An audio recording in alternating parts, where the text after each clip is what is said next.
Bueno, Guillermo, ¿cómo estás? Hoy nos encontramos con Guillermo Guzmán. ¿Cómo estás, Guillermo? Sí, cuéntame. Jorge, buenos días, encantadísimo de conversar contigo, pues deseándote a ti y obviamente a tu audiencia un feliz año nuevo. Realmente el tiempo pasa y se nos va la vida, como dice la canción, pero justamente la clave está en lo que hagamos con ese tiempo que va pasando a medida que nuestra vida pues va discurriendo, Jorge. Estoy un poco filosófico, pero es justamente porque justo en la mañana y justo al comenzar un nuevo año, pues uno tiene planes y lo que llaman los New Year's Resolutions, eh, Ujú. No, los y propósitos. es muy cierto, ¿no? Y uno también se pone sentimental y se pone, digamos, oiga, ¿qué tan rápido pasa el tiempo? ¿Qué hemos hecho con el tiempo? ¿Cómo nos ha ido? Y por eso te quiero preguntar, bueno, primero, ¿quién es Guillermo? ¿Qué ha hecho Guillermo? ¿Qué estudió Guillermo? ¿Dónde comenzó Guillermo, digamos, en este mundo startupero hasta llegar a ser el local líder en Colombia de Founder Institute? Muchas gracias por la pregunta. Realmente, Guillermo en este momento, pues, se ha posicionado, como tú lo has dicho, en un, vamos a decir, el título se llama así, Top Leader para el Founder Institute. Justamente el Founder Institute, pues, es la aceleradora de emprendimientos, de startups en etapa presemilla más grande. Fue fundada hace 15 años en Silicon Valley y pues está en unos 100 países aproximadamente, en muchas más ciudades en todo el mundo.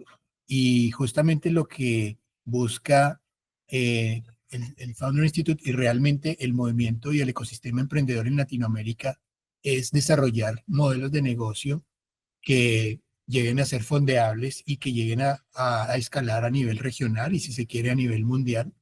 Yo tengo un background justamente en emprendimiento desde hace más de 20 años, si se quiere.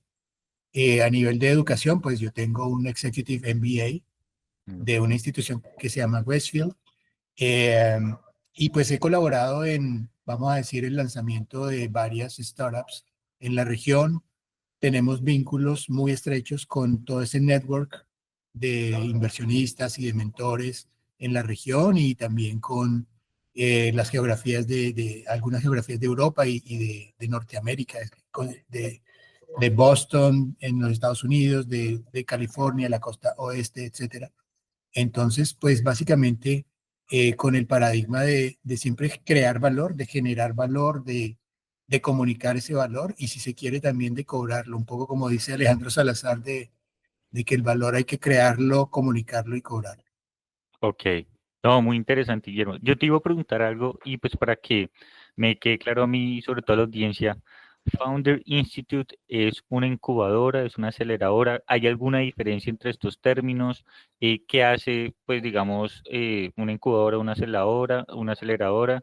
Y pues sí, digamos en la práctica, para, digamos, todos esos emprendedores que digan, oye, yo tengo una idea, ¿cómo me acerco a Founder Institute? ¿Qué puedo hacer?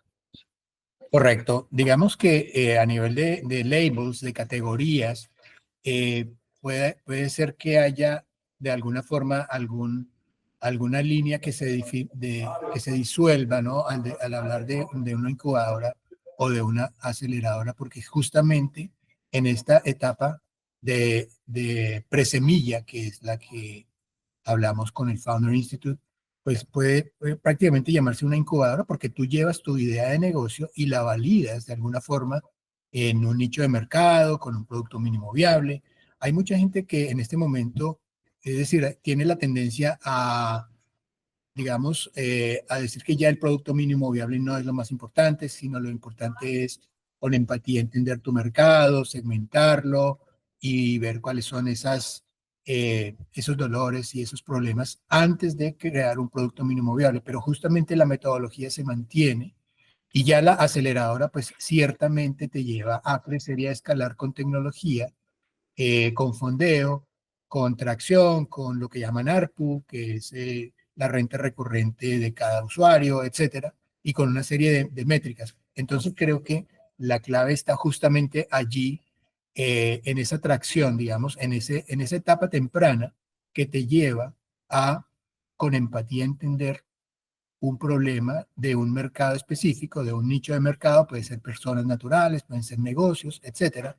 que tengan esos dolores, tiempos muy largos, costos muy elevados o cualquier tipo de fricción que tú encuentras en ese nicho de mercado. Entonces, de alguna forma, el Founder Institute está allí en esa etapa temprana presemilla para incubar el negocio, pero si ya tienes una startup que tenga renta recurrente, pues también te llevamos a acelerarla, a crecer para que seas fondeable y que con esos fondos pues llegues a tener una atracción atractiva, grande en tu región y si se quiere también a nivel mundial.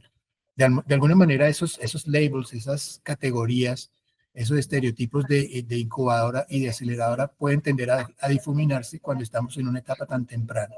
Entonces, de alguna forma podemos cumplir un primer rol de incubación, pero también un rol de aceleración si se quiere.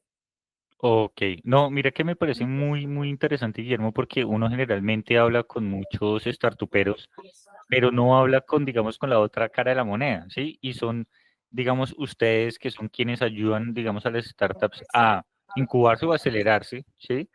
Y por eso, digamos, quisiera hacerte dos preguntas más de tu rol. La primera, ¿qué haces tú, sí, en Founding Institute? O sea, ¿cuál es tu rol? ¿Es buscar startups o las startups llegan a ti y tú las coges, sí? O la segunda es, bueno, y la segunda pregunta es, digamos, eh, ¿cualquier startup se puede sacar a Founding Institute o hay unos, digamos, requisitos que tenga que ser healthcare, PropTech, Legal Tech, no sé? Y, perdón, otra tercera pregunta para que ya, digamos, hables porque están muy, muy, muy, muy ligada a eso, es eh, ¿qué requisitos hay para que una startup pueda acudir a ustedes? O sea, ellos deben cumplir con un mínimo de requisitos. Ujú. Y- Bueno, muy bien. Quiero comenzar, digamos, introduciendo el tema y para hacerlo destaco también la labor que haces tú, por ejemplo, porque tú eres una persona que genera valor y crea valor cuando analizas el ecosistema emprendedor, cuando traes información que es relevante, que es pertinente para los fundadores de empresas, para los inversionistas, para los que las incuban y los aceleran. Entonces, tú eres como en esos productos alimenticios el excipiente, ¿no? O sea, ese factor que hace ese bonding, ese match, ese, ese conector. Y el conector, pues, cumple un papel determinante. Así que, pues, resaltarlo con gratitud, Gracias. porque lo que tú haces requiere gratitud y al tener gratitud es simplemente darle mucho valor a lo que tú haces y que se conecta justamente con el valor que quieren crear los fundadores de empresas, los startuperos y también los otros actores que son relevantes en el ecosistema. Entonces, pues el Founder Institute en particular tiene una filosofía que comienza con un test del ADN emprendedor. Es una forma, digamos, de hacer una analogía. Tú sabes que el ADN pues, es un ácido desoxirribonucleico que está en las células y que lleva la información genética, pero se usa alegóricamente para decir cuáles son tus fortalezas y debilidades como emprendedor. Entonces, se genera una prueba del ADN emprendedor del fundador de una empresa o de los fundadores del equipo y se genera un reporte con, como te digo, las fortalezas, debilidades y si se quiere puede hacerse análogo a esos análisis FODA donde hay oportunidades y desafíos. Entonces, ese reporte es muy valioso y desde ese primer momento comenzamos a generarle valor a nuestra audiencia. Ahora, ¿quién es nuestra audiencia? Cualquier emprendedor que tenga una idea de negocio o cualquier startup que quiera de alguna forma crecer y generar un producto mínimo viable, o si ya lo tiene, insertarse en un nicho de mercado y buscar fondeo. Nosotros tenemos una red de mentores gigantes que pasan más allá de los 20,000 en todo el mundo, integrados no solamente por mentores, sino también por inversionistas, bien sea inversionistas ángeles, que son los que invierten de su propio bolsillo, de su propio capital, o redes también de VCs, de inversionistas eh, calificados que pues te pueden invertir en rondas un poco más avanzadas donde te ofrecen una hoja de términos, te dan una valoración a tu startup y pues obviamente te dan mucho más que dinero, te dan contactos, te dan eh, pues crecimiento, te dan advisory y pueden incluso estar en tu cap table, en tu, digamos, perdón, no en tu cargo, sino en tu junta directiva, etcétera. Ok, ¿Ves? Entonces, digamos como que todo está concatenado un poco como el cuerpo humano, donde tú tienes el sistema digestivo, el sistema respiratorio y todo eso, pero hay un 360. En últimas, es el cuerpo humano el que está viviendo, respirando, teniendo los latidos de su corazón, sus movimientos intestinales y todo eso, para simplemente pues, generar la vida y generar el progreso y generar la creatividad y generar ese valor que requiere nuestro mundo, nuestro planeta, toda la comunidad de estos sobrevivientes que vamos en esta nave por el espacio, este planeta. ok, ok. Y te iba a preguntar acerca de tu rol. También, digamos, esa era la segunda pregunta, digamos, ¿qué hacer, qué hace Guillermo en la práctica? O sea, Sí, correcto. ¿evalúa estas empresas o- Mira, nosotros justamente, digamos, como líderes top de los capítulos en las diferentes geografías, tenemos un rol, digamos, multitask. Hacemos muchas cosas, comenzando por el reclutamiento de founders, quienes toman la prueba, quienes reciben su reporte sobre el ADN emprendedor, sobre esas fortalezas y debilidades. Nuestra labor es justamente llevar eventos pues, para reclutarles, para darles valor, para generarles, para comunicarles el valor que el Founder Institute les puede generar, porque justamente el Founder Institute es una especie de bootcamp, una especie de, vamos a decir, de vehículo por el cual te vas a confrontar a ti mismo y vas a tener que pelar la cebolla, es decir, las diferentes capas y preguntarte el porqué, del porqué, del porqué, del porqué, varias veces en torno a varios aspectos de tu propuesta de valor, de tu mercado, de tus canales de salir al mercado, etcétera.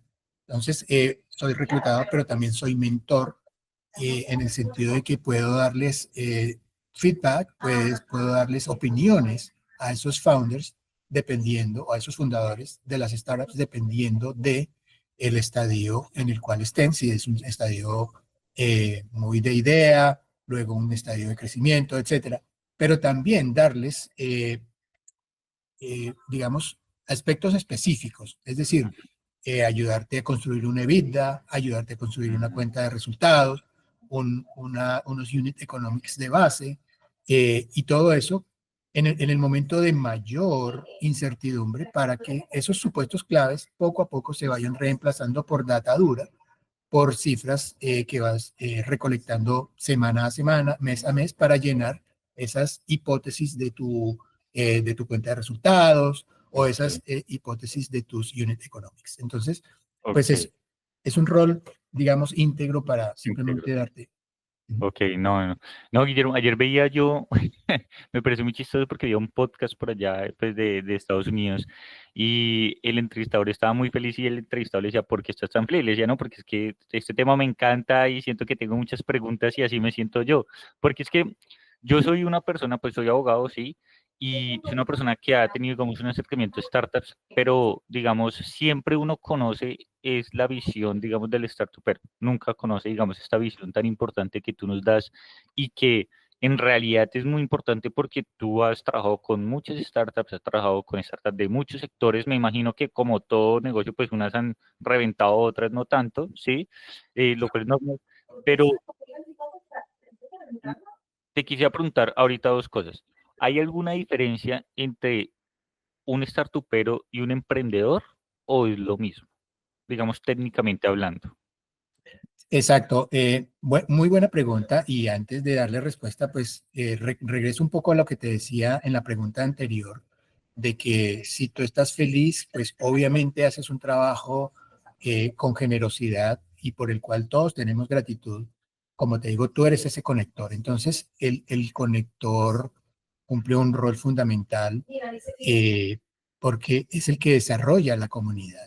Ahora, el emprendedor y la persona que entiende con empatía un problema de, de un nicho de mercado puede generar una propuesta de valor que sea escalable y que sea fondeable, pero también puede ser una persona que simplemente quiera poner al servicio de un nicho de mercado su, su propuesta de valor y que no necesariamente sea escalable. Te quiero decir, por ejemplo, una cadena de restaurantes que simplemente eh, está vendiendo sus productos y los puede vender, digamos, en un dark kitchen, o sea, en una cocina oculta, o puede tener unas mesas con servicio al cliente, etcétera, pero puede meter tecnología para Mm, que pues su oferta de valor de sus productos nutritivos y alimenticios le lleguen a diferentes, vamos a decir, consumidores. Entonces, con la tecnología puede comenzar a escalar no solamente linealmente,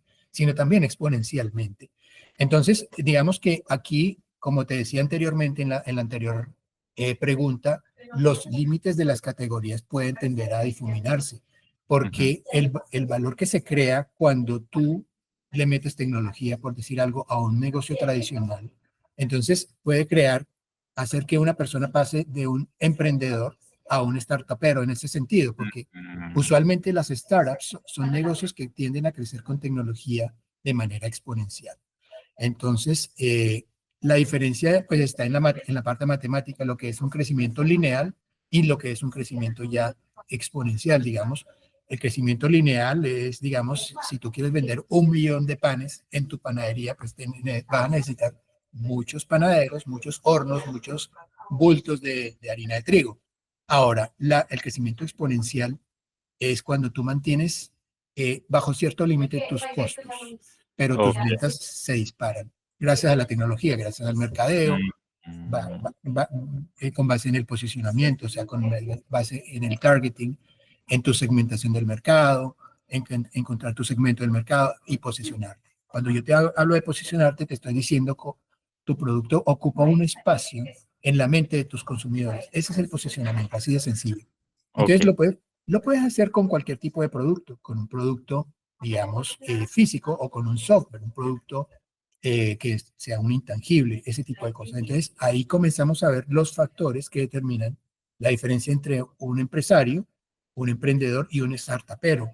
Y no quiere decir que una cosa no descarta, o sea, una cosa no descarta la otra.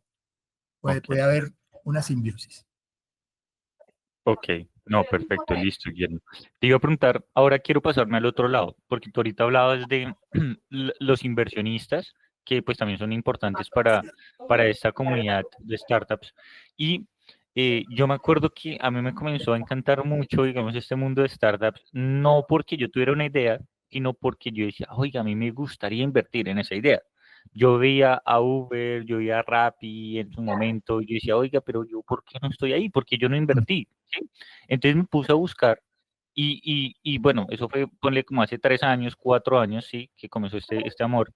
Y me puse a buscar y yo dije, oiga, llegué a la conclusión en ese momento que era muy difícil, digamos, ser un inversionista, ¿sí? O tenías que ser alguien reconocido, o tenías que estar en ese mundo, o tenías que, digamos, no sé, tener alguna, digamos, palanca para poder invertir en cierta empresa, porque las buenas ideas se le presentan, digamos, a solo, digamos, las personas que están en ese mundo. Entonces quisiera saber, digamos, eh, ¿se puede ser inversionista, digamos, una persona normal, común y corriente como Jorge? ¿O hay que llegar a un proceso? Y si alguien quiere ser inversionista, ¿qué proceso debe llevar? ¿O qué nombre debe uno hacerse? O quisiera que me explicaras como ese proceso, esa practicidad en el tema del inversor. Pues muy bien, ese análisis que hace este abogado, que es Jorge Alzate, es un análisis bastante técnico y estructurado. Entonces, enmarcándonos un poco en esa estructura que tú tienes, Jorge, pues el ecosistema emprendedor es como un río que baja cuesta, baja por la colina y tiene una orilla donde están los emprendedores y los startuperos y en la otra orilla pues están los inversionistas. Y de pronto hay otra orilla donde están las aceleradoras y todo eso. Entonces, los inversionistas ciertamente también han creado, vamos a decir, como su forma de relacionarse con los startuperos, con los fundadores. Hay básicamente pues un inversionista ángel que de alguna forma no hace una debida diligencia tan pesada sobre las inversiones que va a hacer porque pues lo hace en una etapa muy temprana y justamente su ganancia de alguna forma va a llegarle cuando venga un inversionista sofisticado que invierte plata de otras personas, un VC, y Mm, le compre la inversión al inversionista ángel y le dé una gran ganancia. Y estos inversionistas, los VCs, pues tienen deberes fiduciarios para con estos y otros inversionistas ya mayores y grandes, eh, y su deber es invertir con una tesis de inversión en cierto tiempo, en ciertas geografías, en ciertos rubros económicos, en ciertos montos, en ciertas etapas del emprendimiento, ese dinero. Entonces, ahí viene pues el concepto ya de la debida diligencia, bastante compleja en términos legales, en términos económicos, en términos de el análisis del mercado y todo eso. ok. Entonces, pues digamos, se ha carterizado, si se quiere, la inversión, porque como tú lo dices, desde ese análisis estructurado de un abogado que analiza el ecosistema, digamos, los VCs se han posicionado de una manera que están absorbiendo toda esa inversión de los LPs, de los limited partners, que son los que le entregan el dinero a los venture capitalists, a los VCs, y pueden ser fondos de pensiones, pueden ser personas con altos capitales, lo que llaman high net worth individuals, o pueden ser family offices, etcétera. Mm, Pero eso tiende, de alguna forma, esa tradición que se ha creado en torno a los VCs que se han cartelizado y que son unos pocos que están absorbiendo grandes capitales para inversión, con la inteligencia artificial, con el surgimiento de lo que llaman los venture studios, que son, digamos, modelos de negocio que son una evolución, si se quiere, de esos ecosistemas que han cartelizado a los inversionistas VC, los inversionistas sofisticados. Ahora, tú como inversionista ángel también puedes, como persona natural, entrar a clubes de ángeles, donde vas a tener, digamos, como una especie de sindicación, un sindicato, si se quiere, pero un ok. sindicato de inversión, y allí puedes aportar en mayor o menor grado ese capital, porque los clubes de ángeles inversionistas justamente hacen una debida diligencia un poquito superior a la que pudiese hacer un individuo inversionista ángel. Mm, Entonces, yo creo que la clave está allí en entrar a ese club de ángeles inversionistas que tienen acceso a ese deal flow, a esas oportunidades que presentamos nosotros justamente, las aceleradoras y las incubadoras, para que pues apoyen con capital, pero también no solamente capital, sino con contactos, con expertise, con asesoría, con mentoría a estos fundadores que dependiendo de su etapa están buscando crecer. Aquí la clave no es invertir por invertir aquí mm, para los inversionistas o para los startuperos y los fundadores, no es fondearse por fondearse para quemar capital.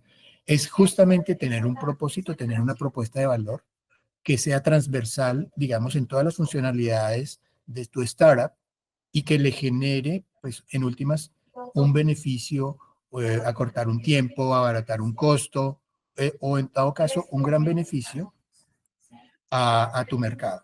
Ah, ok. no sé. Ujú. Ok, no, listo, entendido, súper entendido, Guillermo, y gracias por esa explicación.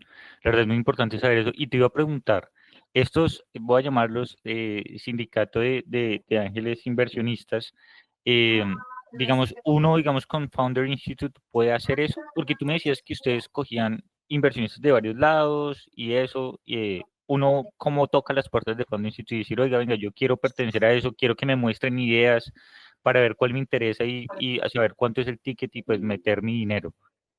Claro que sí, muy buena pregunta. Justamente Founder Institute, además de este programa, este core program para los founders, tiene varios otros programas. Para los founders, un siguiente programa, una vez que tú te has graduado de este programa inicial, tienes un programa que se llama el Founders Lab, que es un programa invitacional para estos founders que ya tienen tracción, que tienen métricas de crecimiento mes a mes, de tracción, de renta recurrente, etcétera, para que justamente reciban fondeo para escalar y, digamos, crecer, seguir creciendo.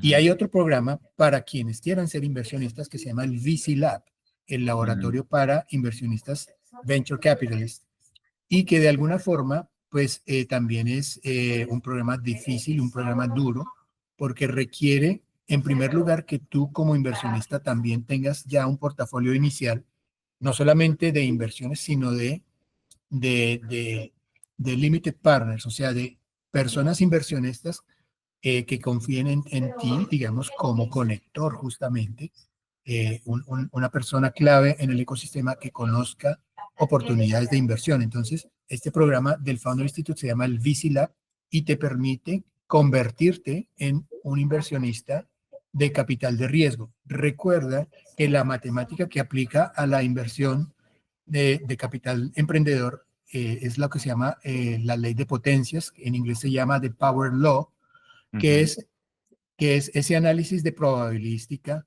que usa, por ejemplo, un beisbolista como Baby Ruth, que digamos que de alguna forma tiene el récord de hits en la liga de béisbol de los Estados Unidos, porque la sacó del estadio muchas veces. Entonces, ¿a qué me refiero con eso? Que de un 100% de las inversiones iniciales que puedas hacer, Mm. solamente un 30 y pico por ciento van a recibir una inversión de seguimiento, porque el 60 y tanto por ciento de esas inversiones iniciales seguramente no van a requerir una segunda inversión de seguimiento, bien porque se mueran, bien porque no escalen o bien porque no llegan a cumplir unos criterios para seguirles invirtiendo. Ok, Entonces, ahí aplica la ley de potencias. Entonces, solamente un pequeño porcentaje de ese universo de fundadores que quieren fondeo van a recibirlo. Y de esos que lo reciben también, un pequeño porcentaje van a seguir recibiendo inversiones de seguimiento. Y así poco a poco el porcentaje se va reduciendo. De manera que de un universo inicial, ponle tú de 100, ujú, 5 solamente van a ser exitosas en el largo plazo. Y pasando los años, seguramente de esas 5, de pronto una vaya a llegar por ejemplo, a escalar a una ronda serie A, serie B, serie C, o llegar a salir a bolsa, o llegar a ser adquirida por un negocio grande, una multinacional, etcétera. Entonces, aquí la matemática que aplica es lo que llaman la ley de potencias, en inglés el Power Law, que es la probabilística de seguir creciendo con ese fondeo. ok, eso te iba a preguntar, porque tú me hablas de que si uno habla, uno invierte en 100, digamos, startups, y una al final del tiempo es la que va, digamos, a sobrevivir pues va a ser, digamos, el boleto ganador. Em, o sea, si es rentable para uno como inversionista, saber que tuve que invertir, no sé, $100.000 en esas 100 empresas y solo una quedó bien. O sea, como para inversionista, digamos, si es rentable, porque es que me parece muy curioso. Hay muchas startups que se mueren y pocas son las que prosperan. Claro, es una pregunta bien interesante porque analiza varios factores complejos. En primer lugar, la diversificación de los portafolios de los inversionistas es algo evidente. Tú puedes tener una tesis de inversión donde te especializas en ciertos rubros económicos, por decir algo, la economía plateada, por decir algo, la inteligencia artificial, por decir algo, las criptomonedas o los criptoactivos. Y como tú mencionabas al principio, hay ciertos rubros en los cuales tú te puedes especializar como inversionista, dependiendo también de tu background. Es decir, si tú eres, por ejemplo, un abogado que ha tenido experiencia en derecho mercantil o comercial, Ujú. pues entonces pudieses tener una tesis de inversión justamente acorde con tu experiencia. Ok, Entonces, como te digo, está el sector agrícola, está el sector de e-commerce, está el sector de logística, está el sector de movilidad, está el sector de salud, está el sector educativo. Entonces, tú debes crear tu tesis de inversión justamente en torno al rubro económico, en torno al monto de inversión inicial y de seguimiento, en torno a la etapa en la cual inviertes, etcétera. Ahora, que si es rentable, eso depende de varios factores. Los fondos tradicionales grandes tienen un retorno sobre la inversión que es menor al retorno sobre la inversión que tienen los fondos emergentes. ¿Qué es un fondo emergente? Es un fondo que tiene un primer fondo, un segundo fondo, incluso un tercer fondo, eh, que ha hecho sus inversiones y desinversiones a lo largo de un periodo, que usualmente son 8 a 10 años. Pero ¿qué pasa con los inversionistas emergentes? Tienen hambre de demostrarle a sus inversionistas para los cuales tienen deberes fiduciarios que pueden hacerlo bien, tienen ganas de comerse el mundo y tienen acceso a un deal flow, a una serie de oportunidades de inversión que son de élite, si se quiere, en virtud de su experiencia. Entonces, estos fondos emergentes, de alguna forma, son los que tienen históricamente el mayor retorno. Estos fondos grandes y los que llaman también de private equity, de alguna forma, ofrecen un retorno a sus inversionistas menor al de los inversionistas emergentes, y private equity pues son negocios que invierten ya en industrias comprobadas, que ya están en una serie C, una serie B, etcétera, que ya obviamente han crecido y que tienen una renta recurrente establecida, que se han insertado en un mercado, y obviamente su negocio es venderlos o invertirles más bien para que esas grandes empresas, digamos, salgan a bolsa o sean adquiridas, que hagan un merger, una acquisition por parte de una multinacional grande. Entonces, ahí los niveles de rentabilidad ya son menores. Entonces, la rentabilidad superior, digamos, más alta, de pronto la puede tener un inversionista ángel en términos de tasa interna de retorno o de múltiplos. O sea, tú inviertes, como tú decías, es $20,000 y vas a vender tu inversión 5X, 6X, 4X, ¿ves? La vas a multiplicar 4 veces. De pronto cuando llegue el VC la puede multiplicar, bueno, también 5X, 6X. Pero ya a nivel de private equity, el múltiplo va a ser inferior, 2X, 3X si se quiere. Entonces, depende de varios factores y uno de ellos es justamente el estadio en el cual tú entras a hacer la inversión y el estadio en el cual sales a vender, ya a tener un profit, una ganancia sobre tu inversión. Ok, no, Guillermo, súper muy interesante. Tengo 3 preguntas más para ir cerrando, Guillermo, pues esta charla tan interesante. Y la primera es, el otro día yo hablaba con un cliente que es emprendedor y me decía, oye, es que yo odio el ecosistema startupero, no de Colombia, sino en general. ¿Por qué? Porque es muy cerrado, ¿sí? Y hemos escuchado de lo que es la Rapimagia, Rapimafia o la PayPal Mafia, que hasta ya puso presidente en Estados Unidos. O sea, que me parece hasta esos niveles llega, ¿sí? Y ahí es donde uno dice, oiga, bueno, sí, lo malo de no estar en la rosca, o sea, lo malo de la rosca es no estar en ella, ¿no? Como dicen por ahí. Cuando uno está en ella, pues todo está bien.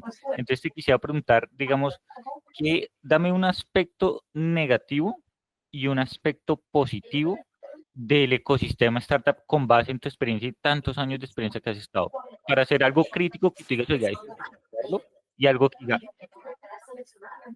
Bueno, es una pregunta también compleja que también te agradezco, y de nuevo también enfatizo en ese rol de conector que tienes tú, Jorge Alzate, porque esas personas que puedan estar pensando que hay valores negativos en la rosca, simplemente pues comienzan a ver la luz al final del puente cuando escuchan el valor que tú le estás generando a través de esta labor comunicacional, educativa, etcétera.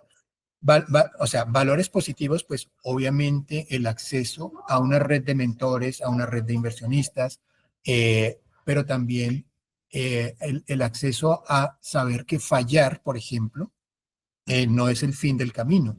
Nuestra cultura latinoamericana es un poco peyorativa con fallar, porque de fallar lo llevan a sentir que es un fracaso. En otras culturas, en la cultura asiática, en la cultura anglosajona, se muestran con orgullo las heridas del fracaso. Me raspé las rodillas, pero me levanté y seguí y triunfé. Una victoria mal administrada te puede llevar al fracaso, pero un fallo también potenciado te lleva al triunfo. Entonces, aspectos positivos son el network. Ahora, si tú lo mencionas en términos de positivo y de negativo, pues sí, justamente aspectos negativos puede ser, digamos, la poca divulgación que hay de oportunidades de crecimiento en el ecosistema, que son solventadas justamente por la labor que tú haces. Por eso es que, de alguna forma, esos conectores, como lo eres tú, Jorge Alzate, son también un nuevo rol que se ha venido creando con los años, que se hacen parte vital. Así como nos llegó la inteligencia artificial Ujú. a aminorar los tiempos para la gestión de algún tipo de actividad.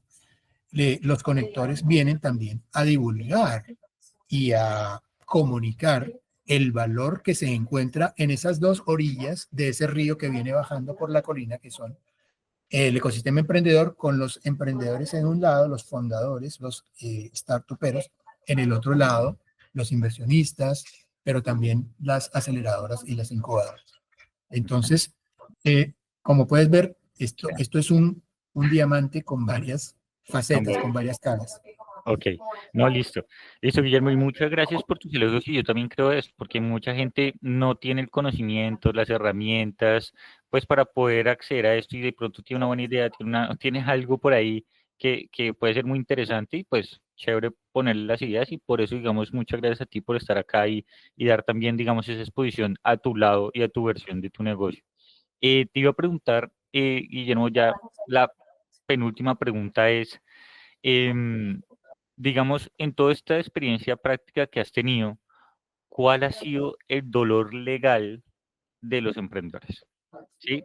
Porque me ha pasado, mucha gente dice, digamos, me contaron por ahí, digamos, cuando entrevisté a Carlos Guayara de Tri, él me decía como, oye, es que nosotros nos íbamos a llamar de otra manera, hicimos el logo, hicimos el brand, hicimos todo, lo fuimos a registrar la marca, ya estaba esa marca, nos tocó cambiar el nombre. O sea, Tri no se iba a llamar Tri, digamos, pues ese cacharro legal.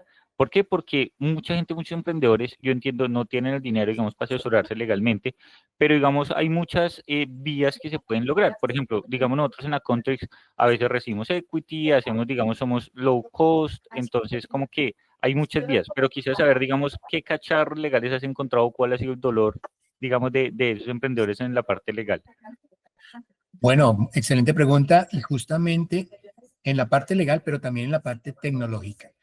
Y es justamente lo que mucha gente dice que tiene un- una tecnología que va a revolucionar el mundo y no tienen claro el problema que están resolviendo. Entonces es una solución que sale a buscar por el problema a resolver. Y es al revés, justamente. Tú comienzas por el problema para buscarle una solución y luego de haber encontrado un modelo de negocio que funciona, que está inserto en el mercado, le metes tecnología para crecer. Entonces, análogamente, en el mercado, también lo que tú dices es verdad, y yo conozco a Carlos Goyara, y justamente esos problemas surgen justamente por seguramente el entusiasmo con que los emprendedores salen o salimos a enfrentar el mundo y tenemos algo en mente. Realmente no importa lo que tú tengas en mente, sino lo que importa es el mercado, lo que quiere el mercado. Y es el mercado el que te da la caja o te la quita. En el momento en que tú cesas de generar valor, como le sucede a muchas empresas, y hay ejemplos icónicos, cuando tú cesas de generar valor, tipo BlackBerry, por ejemplo, tienes Ujú. que reinventarte. Y hoy en día BlackBerry sigue produciendo caja, pero gracias a que respondió a ese nicho de mercado que le estaba presionando para producir una solución y una propuesta de valor. Entonces, en pocas palabras, y digamos usando esa buena pregunta que has hecho, los problemas legales muchas veces vienen de anticiparse con una solución que quiere salir a buscar problemas que resolver y siendo que es al revés.